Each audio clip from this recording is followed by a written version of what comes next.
Good afternoon, ladies and gentlemen. It's a pleasure to be here. It's a privilege and honor. I thank very much indeed the organizers for inviting me. And as you can see from the picture up there, I come from the UK, and the organization I work for is an independent research organization, and we have two offices in the UK, and we have one more office in Hungary. But as an organization, we have had long associations with Korea, and we have ongoing work with several groups, with universities and with research organizations. So I enjoy very much my contacts with Korea, and I'm pleased to see at least one face in the audience that I've known for well over 35 years. So it's very good to be here. What I want to talk about today is I want to talk about how do we know what the innovation and the technical needs of industry are now and in the future. And I'm then going to talk about three specific example areas, one in relation to product innovation, and particularly talk about a subject that I know is very relevant at the moment in Korea, which is home meal replacement. The second, then, I want to talk about some of the developments in technologies that are going on across the world. And then thirdly, I want to talk about an example of developments in new testing systems, particularly in relation to ensuring safety and resilience. And what I mean by resilience is security of the food chain to make sure that food is protected and is what it is meant to be. So that's what I want to cover. And first of all, in terms of what does the industry need, I guess the way to find out what industry needs is by asking the industry. And this is something that as an organization we do on a 3-yearly basis. We have consultations with industry and ask them to tell us what are your needs and what are the requirements for technical developments going forward. And these are the subject of numerous discussions, examples, and we have these large numbers of consultations and conversations that have been held. One thing that I forgot to mention is that our organization is in fact very much like a virtual cluster. We have around 2,500 members in 75 countries. So it gives us a good opportunity for consultation with industry. And the document we produce is there. It's intended to inform funding. Sorry. Okay. I'm sorry if you haven't heard anything I've said, but hopefully some of you heard something. Do I need to start again, or is it okay? Carry on. Okay, fine. So this document is there to help to inform funding strategy. If government or if funders want to know where to put their funding, this hopefully will tell them where it's going to help industry most. It also will help the industry itself to identify where are the opportunities or where are the needs for innovation. And also importantly, it's to inform universities and schools as to where their training should be in order to equip the people to serve the industry in the future. Just very quickly, the structure, just to explain it. On the side here, you have the column here, which is really the drivers. These are the impacts that are causing the requirement for change. Many of them are driven by the consumer, but not all. So obviously there is the general issues of safety, quality and value. The consumer wants safe food, good quality and of good price. Increasingly important is nutrition, health and well-being. Resilience and efficiency. It's important that the industry knows where it's getting its materials from and it can be sure that it has a secure chain. Environmental sustainability is increasingly important, and then as I mentioned, the skills and knowledge. So these are the, if you like, the drivers that require the innovation. And then across the top, are the various components of the integrated chain. So from raw material, primary production and raw material, right the way through to food, drink and the consumer. So we have a matrix, so we have the drivers and we have the areas of the industry, and each of these nodes has a specific area of need. Now that area of need itself is quite significant and quite large, and if you take just one of these, there's more information below that within the document which talks about in order to maintain and enhance quality through process technology, these are some of the areas that need to be investigated. And if you go below this in the document, there's even more information about what is needed by industry. So this is the document. I'm not going to say any more about it because I invite everybody, if they want to see this document, they can send an email to this address. In the subject line you just put this words, or you can email to this and get an electronic copy. And that is free for anybody that wants it, but hopefully will be of interest to people. But what I want to do is I want to just go back and look at one of the pages of this. And what I'm going to do is talk about three areas, as I mentioned. One is the product innovation, and that obviously relates to these areas up here. So meeting or exceeding consumer expectations and giving products that are of quality throughout shelf life. I'm going to talk about emerging processes, obviously that are filling this area. And then finally, a development in the testing for safety, quality and authenticity, which covers these two areas. So first of all, product innovation. And product innovation has got to be led by consumer need. Consumer requirements have got to lead product innovation. And if you look over recent years, there have been lots of trends that have come and gone. Some have been more important than others at different times. Obviously, the consumer always wants safe, nutritious food. But over years, sometimes price has been more important than others. Convenience, safety, so all of these trends along the side here have impacted on what the industry needs to provide to the consumer. And they go up and down over time. Please don't consider this as an accurate scale or anything, but it just indicates that things move up and down, and what you do see is, I believe now more than ever, we're getting a convergence. In other words, the consumer just doesn't want one, they want all of these things all at the same time. And I think it's true to say that most innovative products now offer certainly more than one of these attributes. So what about Korea? When I was coming to this, I had a look at the Food Week website, and there was a mention on there of some of the trends in Korea, and it says that the Korean industry is characterized by these four issues. One of them is desire for clean label, and that's obviously driven by that health requirement of consumers. Another one is the foreign, traditional and ethnic foods. In other words, foods that people enjoy, it's experience to eat. So that's driven by the enjoyment. Cosmetic health foods was the third one, and that's driven by health and well-being. And then finally, the one here, convenience and health. And that's characterized by the growth in home meal replacement in Korea. And just to give some idea of what the scale of that is, in the report that Nielsen produced, you can see that the growth, it's a large market and it's growing significantly in Korea. It's worth nearly $2 billion, predicted to be worth that in 2016.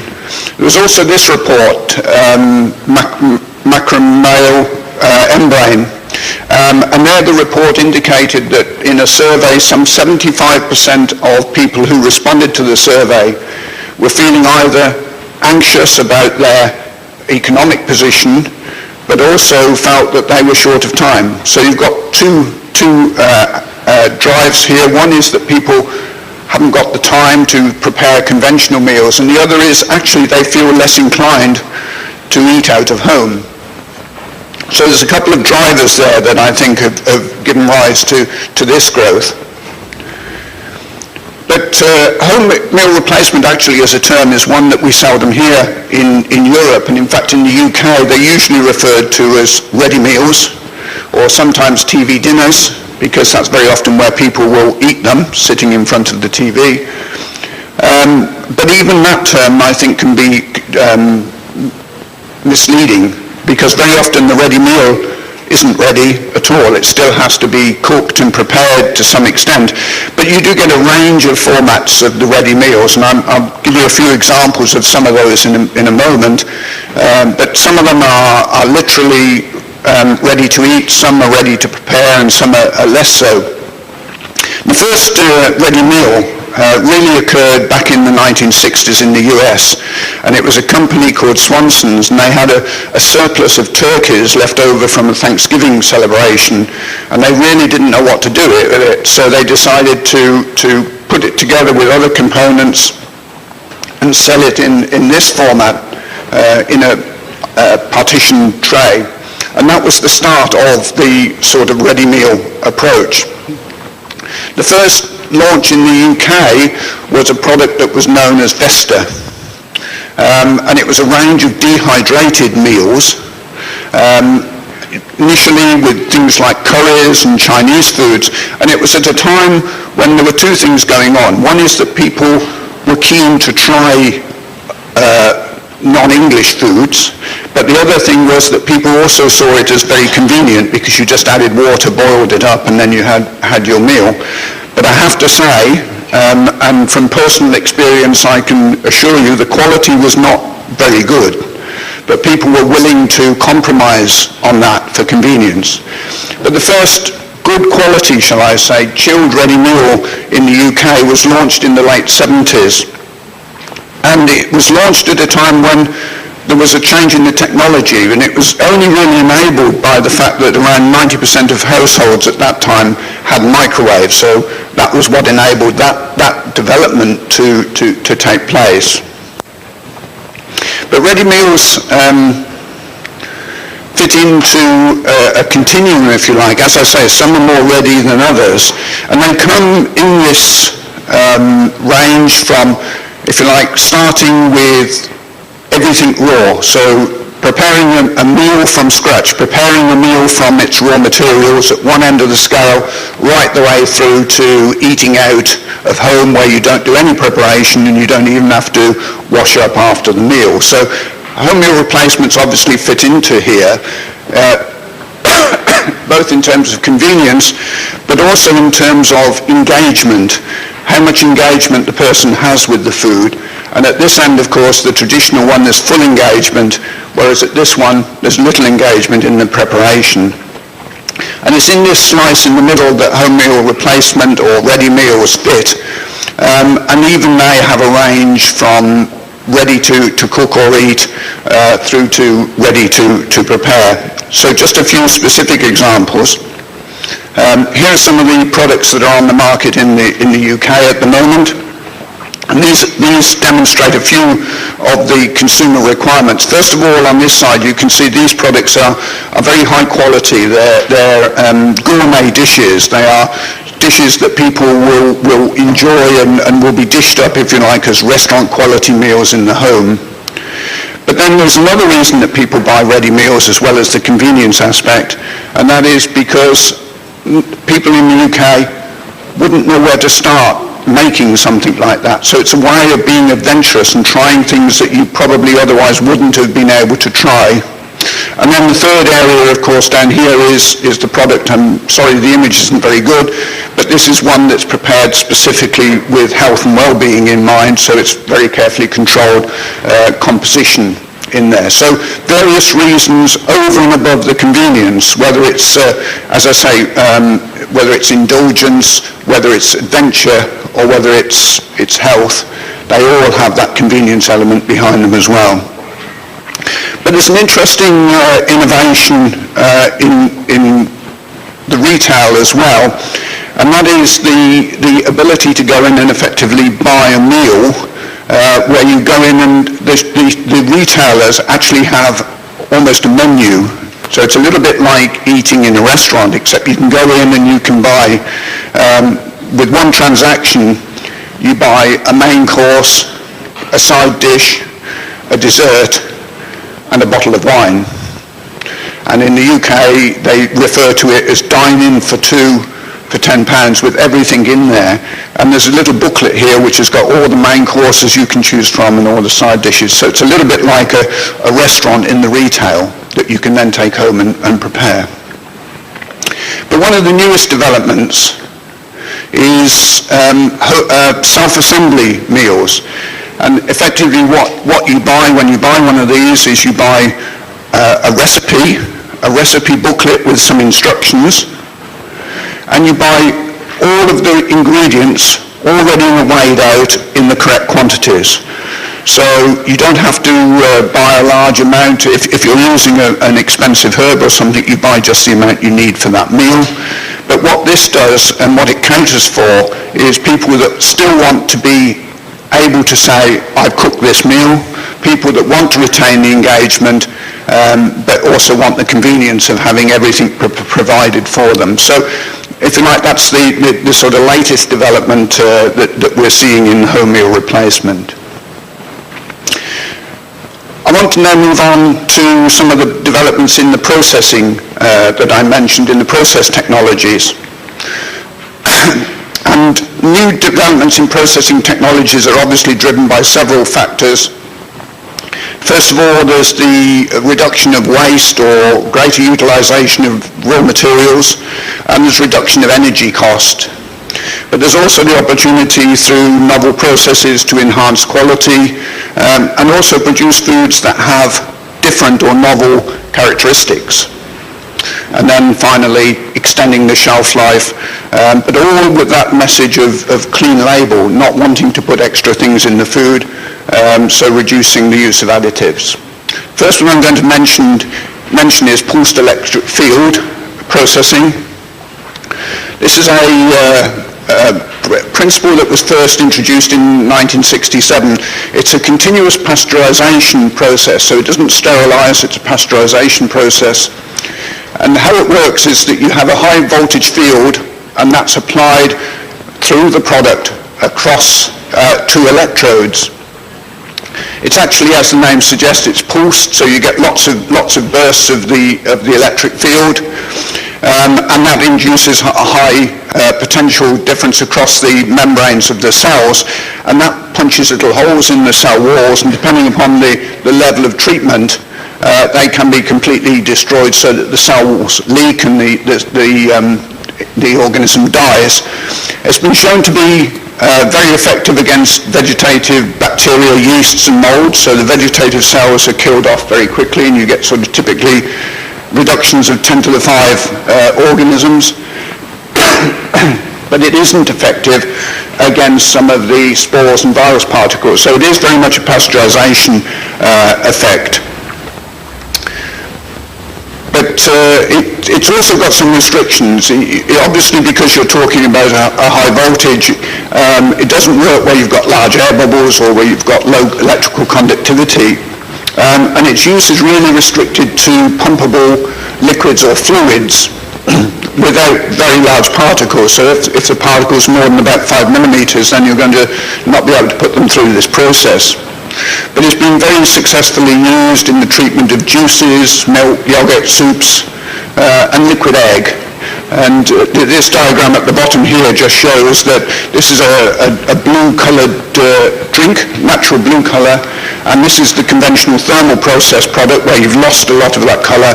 This is the untreated, and this is the pulsed electric field treated. So you can see the colour is retained, and it's very much closer to the fresh product than to the thermally processed one.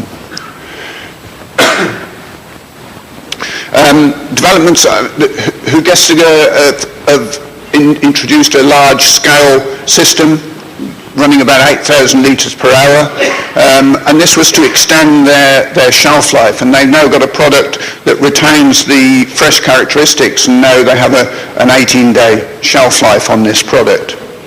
But there's an interesting aspect of pulsed electric field as well, and that is that it not only has this pasteurization effect, but it's also been shown to change the properties and the characteristics of foods sometimes that's treated. For example, it's been used to treat potatoes and has been shown to be able to improve the way that potatoes will cut. So they can be cut more thinly, and that in turn reduces the fat uptake and improves the quality of the product. So it's not only the pasteurization, but it is something that can have a effect on the product itself. Cold plasma. This is the second one I'm going to mention. What cold plasma is basically, I'm sure you've all seen the plasma bulbs, the glowing light bulbs that you get, and that's where electrical charge is applied across a gas, and the gas is converted into a mixture of highly reactive species and ionized particles. And when those react with components, when those components react with cells, they can again inactivate microorganisms. The nature of that plasma is variable, and it can be changed. It can be changed by all sorts of factors, by the way that the energy is supplied, the actual source, the configuration of the electrodes, and the gas type. You can use several different gases, ranging from inert gases, helium, argon, where you're producing ionic particles at relatively low energy, through to others like nitrogen and air. Now, the advantage is that they will be generating reactive species, so they're more active, but they do take more energy. And the other issue is that it is a surface effect, of course, whereas pulsed electric field is a bulk effect, this is surface. But because plasma behaves like a gas, you don't have an issue with shadowing, which you have in some other surface effects, as I mentioned in a moment. And it's been widely reported in research for the sterilization of things like equipment, packaging, etc., in other words, non-biological materials. And on food, it has promise, because obviously it's non-thermal, it's gentle, and potentially clean label. And actually, there's a lot of the early work was done in Korea, and continues to be done in Korea. There's very good work going on in Korea, and it's been demonstrated to work in sliced cheese, ham, pork, and the most recent reports I've seen include things like cooked egg and lettuce. And you're getting 1 to 3 log reductions of organisms in those products. We've looked at it, a particular system. The system we looked at was what's called atmospheric air plasma. So that's just in the air, and what happens is when the plasma is formed, you generate these ions and you generate ozone. And it's that ozone that we believe is particularly effective here in extending the mold-free shelf life of strawberries by around 3 days. Now, that may not seem a great deal, but to industry that's quite a significant shelf life increase. And you can see here the same materials at 14 days held at 4 degrees C. This is the control. This is after 2 minutes of cold plasma treatment. This group is a Scottish group.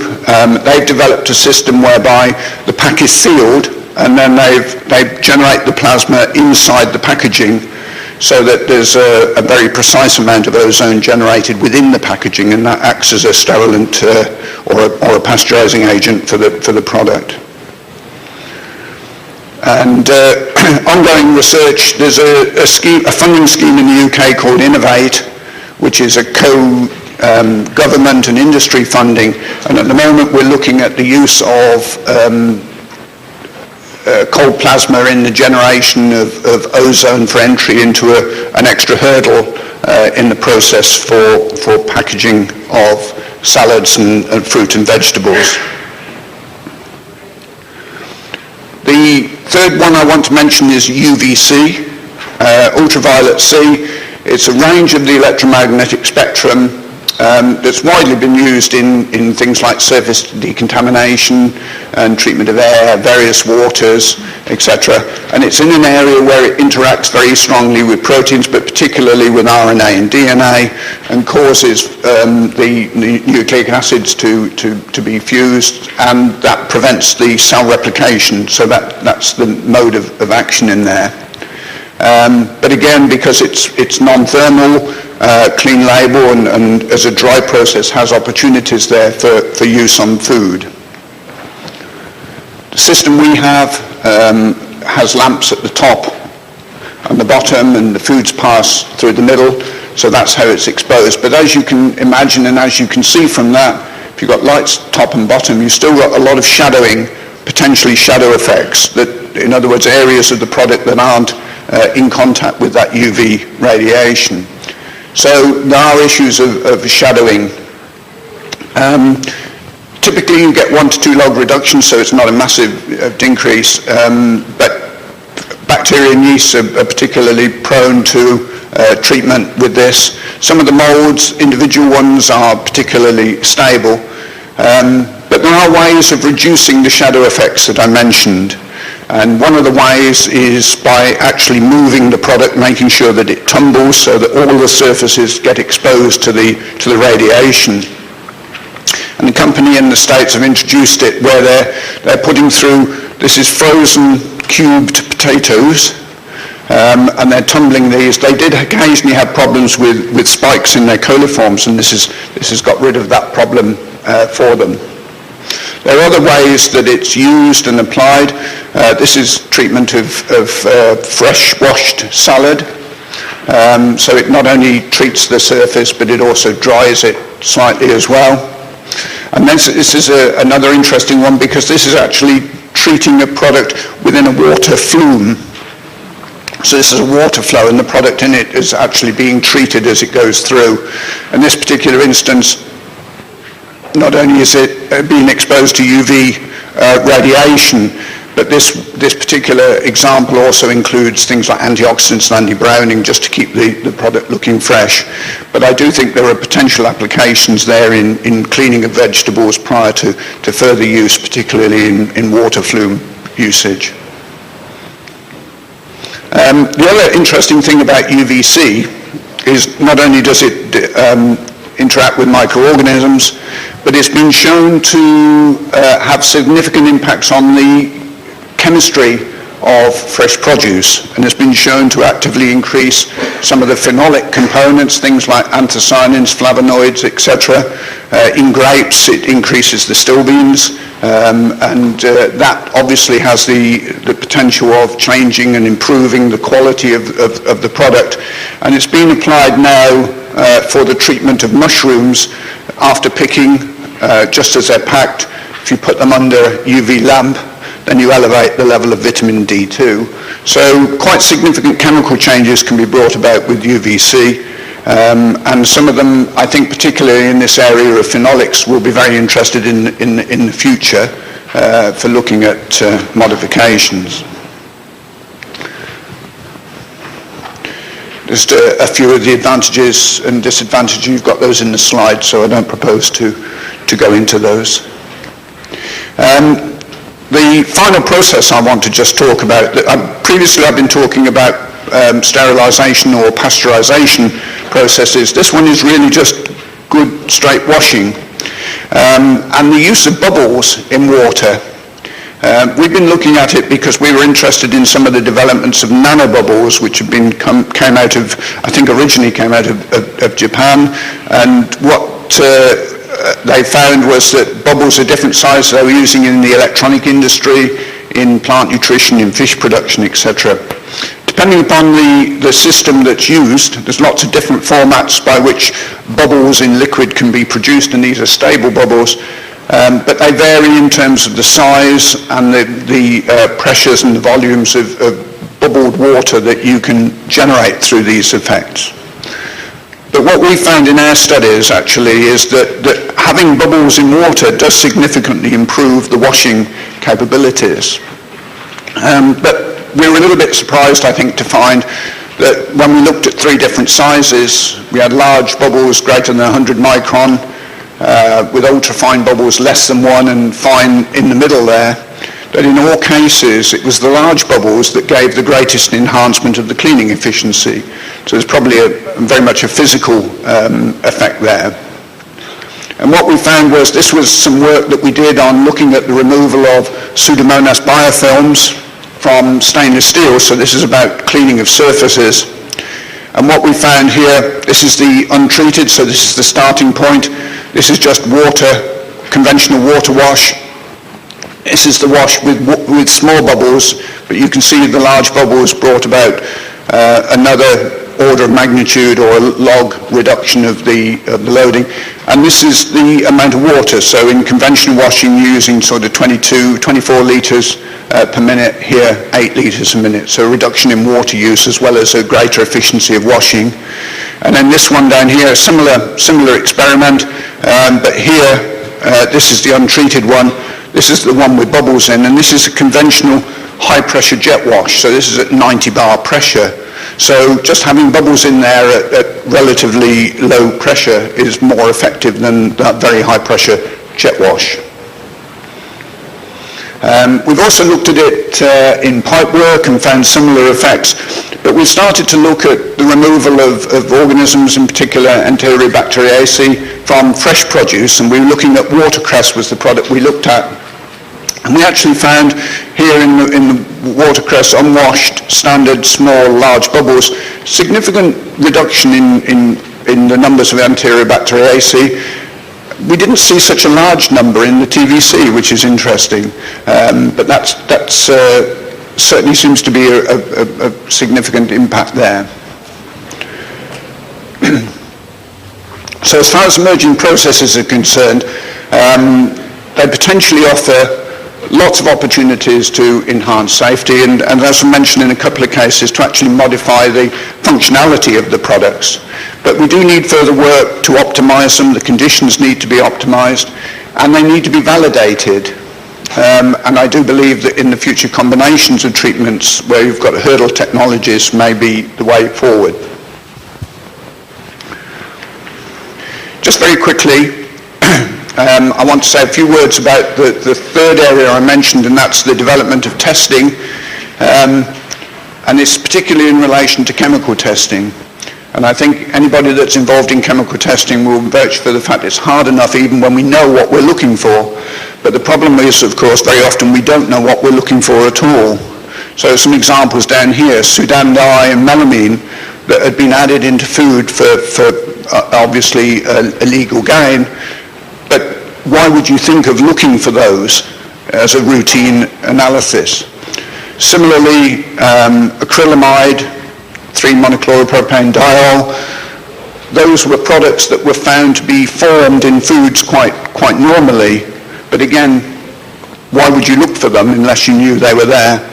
Some of these things like badge, ITX, materials coming potentially from packaging materials, and the latest one here, non-intentionally added substances. These are substances that weren't put into the packaging but have been either produced through interaction or through some process and can find themselves in food. And then the final example here is the horse meat issue. Now you may say that's not chemistry per se, but obviously you need a means of detecting it. But again, why would you look for horse meat in beef if you didn't suspect it? But we have the advantage now of very sophisticated modern analytical instrumentation. These are 3 instruments that we use. So on the left you've got gas chromatographic mass spectrometry, which is what we use for measuring organic compounds that are volatile. In the middle, liquid chromatography, mass spectrometry, so that's semi and non-volatile. And then on the right here, ICP-MS, which is used for inorganic or elemental analysis. So the 3 of them together cover just about the whole range of chemicals that are going to be present. And the information coming out of these instruments, as you can imagine, is very data rich. There's a lot of information that comes out of using these instruments. And therefore they can be non-targeted, and effectively if you're looking at just about everything in the food, you are effectively setting up the equivalent of a chemical fingerprint. And that's the sort of approach that we're looking at the present time.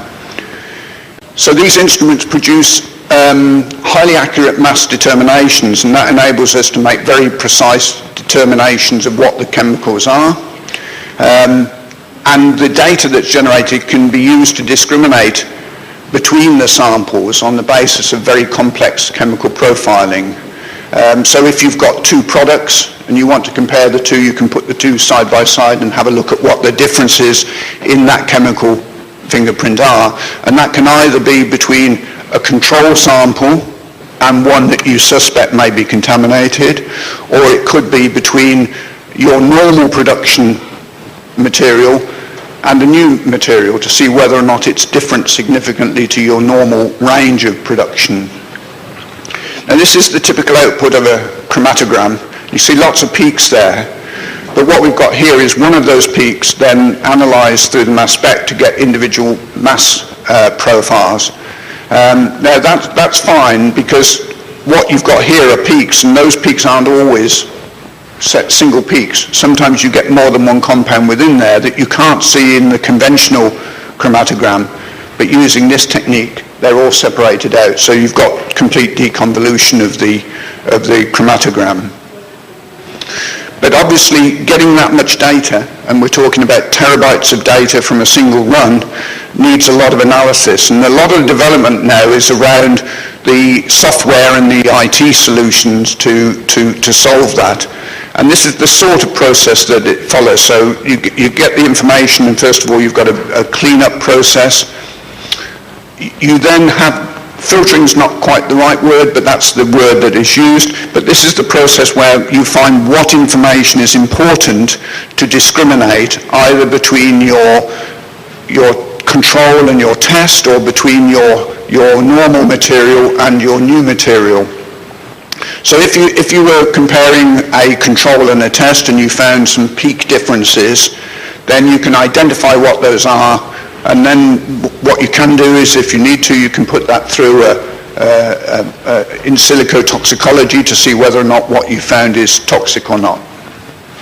And finally, down here on the other side is the discrimination side, and this is to determine whether or not, using principal component, there's a difference between your sample and the normal production. So this is a Pca plot, and what you can see here, these are different varieties of a particular hop. So if you've got a hop material and you want to know, is it the one I've actually bought, you can run it through these systems and see whether or not it falls into the correct discrimination. So large data sets require a lot of information, but in the future I believe these techniques will be very valuable to not only the detection of these materials, but also to metabolomics and investigating how changes occur during processing and storage. So in summary, technical innovation, needs of industry, it's really important that they're driven by the consumer, and consider how that impinges upon the food chain. Must be new product development, product innovation must be based on needs of the consumer, and as I say, those are multifaceted but converging. The new processing technologies, hopefully I've just given you a few examples there of how they can offer opportunities for innovation in the future. And then finally, new analytical developments facilitating safety, quality and authenticity. I think my time is up, so I have to stop talking now. But thank you very much indeed for your attention. Thank you. So would you please stay for a while? 네, 지금부터 질의응답 시간 갖도록 하겠습니다. 질문 있으신 경우 손을 들어주시면 되겠습니다. 네, 영국의 글로벌 R&D 기술을 볼 수 있는 아주 좋은 기회였는데요. 여러분들 혹시 의견이나 질문 있으신 분 마이크를 가져다 드리도록 하겠습니다. 네. 잠시만 기다려 주십시오. Would you please press the button? The channel number 6. Right. Okay. Thank you. 네, 질문 부탁드립니다. Can you hear me? Yep. 아주 굉장히 구체적이고 좋은 발표 대단히 고맙습니다. 한 두 가지만 좀 말씀을 드릴게요. 지금 HMR, 지금 한국에서도 굉장히 지금 인기가 있고, 또 한국에서 굉장히 특수한 사정이 1인 가구, 1인식, 이게 지금 굉장히, 지금 일반화되고 있습니다. 거의 30%를 넘어가고 있고, 이 사람들한테 지금 사실은, 영양학적으로 균형된 것을 공급을 해줘야 되는데, 이 중에서 하나가 굉장히 중요한 것이 신선 채소와 신선 과일류를 제공해 줘야 됩니다. 그런데 이런 것들은 큰 것으로 줄 수가 없죠. 신선한 상태로 아주 1인이 먹을 수 있게, 그러면서 안전성을 확보할 수 있는 이런 방법이 있어야겠는데, 혹시 BRI에서 그런 연구를 좀 하시고 있으면 얘기를 해주시고, 또 하나는 안전성에서 지금 굉장히 중요한 것은 센싱하는 문제예요. 그래서 식중독 미생물이 있다든지 어떤 유해성 물질이 있었을 때 굉장히 쉽게 온라인에서, 프로세싱 라인에서 센싱하는 방법, 이런 것들이 있다면은 안전 관리에 굉장히 좋을 것 같은데, 혹시 그런 것에 의견이 있으시면 얘기해 주시죠. 네. Okay. Thank you, Professor Shin. The first point you make is a very valid one, and that is the issue of single person households and the whole issue of portion control. There's a lot of pressure also in the UK for reducing portion sizes, not only to cater for that, but also to cater for the increasing problems of obesity, of course. I don't think there is a direct answer to it. We're not personally carrying out any specific research in that, other than ensuring that the materials that are bought, whether it's ready meals or other ready meals, have the maximum possible shelf life, so that they're not thrown away before they are unfit. And that's one of the problems I think that does occur in the UK at the moment, and that is that people work on the best before date. As soon as it exceeds the best before date, they throw the food away. Whereas, of course, it's very often perfectly edible after that date. And it's almost an education point of view as to what the difference is between a best before date and a use by date, because obviously they mean very different things. And I think that's one area that we could look at to try and help to reduce some of the wastage on that one. The second question, I'm not sure I fully understand, but it was in relation, I think, to food safety and in particular microbiological spoilage. One of the points I made, and excuse me if this doesn't fully answer your question, but one of the points I made when I was talking about the process technologies is that whatever technology or whatever combination of technologies are used, it's essential that they are fully and properly validated for the products in question, because there are a lot of novel processes that are applied, and I think there is an assumption sometimes that just because they work for one product, then they will of course work for the next product, and sometimes they can be very specific, so there is no alternative but to do very careful validation. And there's lots of, it's a complete new subject in its own right in process validation, because there are several ways of doing it. One is just ensuring that the material receives the process that you think it does. But the other one is that whole area of microbiological challenge testing, where you actually put in surrogate organisms to see whether or not the process has been affected. So I think process validation is the key to ensuring that safety, particularly in new developments like home meal replacement. Does that answer your question? 네, 감사합니다. 네, 시간 관계상 질문 하나만 더 받도록 하겠습니다. 질문 있으신 경우 손을 들어주시면 감사하겠습니다. 네, 감사합니다. 여러분 다시 한번 박사님께 큰 박수 부탁드립니다. 네,